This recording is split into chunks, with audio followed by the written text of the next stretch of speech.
অন্য অন্য বিশ্ববিদ্যালয়গুলো কি হচ্ছে, নির্বাচন চলতেছে। যেমন আবার জাহাঙ্গীরনগর বিশ্ববিদ্যালয়, এখানেও কিন্তু কি এই যে আপনার ধরেন বামপন্থী অনেক দল তারা চেষ্টা করতেছে, এমনকি এক দল আপনারা কি নির্বাচন বাতিলই তারা সরে দাঁড়াইছে, কারণ তারা নিশ্চিত জানে যে আমরা কি করব, পরাজয় বরণ করব।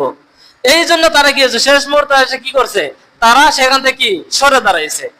তারা দুর্নীতি করার অনেক চেষ্টা করছে, কিন্তু তারপরেও কিন্তু তারা পারে নাই। কারণ আল্লাহর সাহায্য এবং মানুষের ভালোবাসা যদি থাকে, তাহলে দুনিয়ার কোনো মানুষ চক্রান্ত করে তাকে কি করতে পারবে না, ঘায়েল করতে পারবে না। এজন্য সাহায্য আসতে হবে কার? আল্লাহ সাহায্য আমাদেরকে আসতে হবে।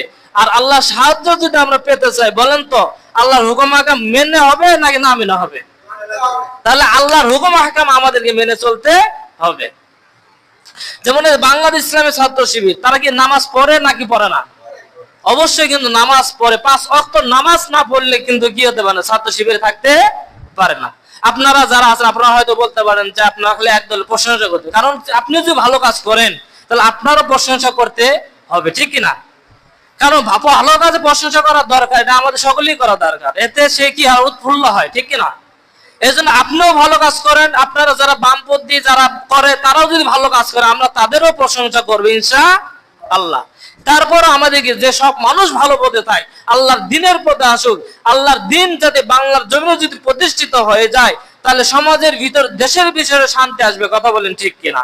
এই জন্য আমাদের অবশ্যই আল্লাহ সাহায্য যদি আমরা পেতে চাই, তাহলে আমাদের আল্লাহর প্রত্যেকটা হুকুম আহকাম আমাদেরকে বেশি বেশি মেনে চলতে হবে।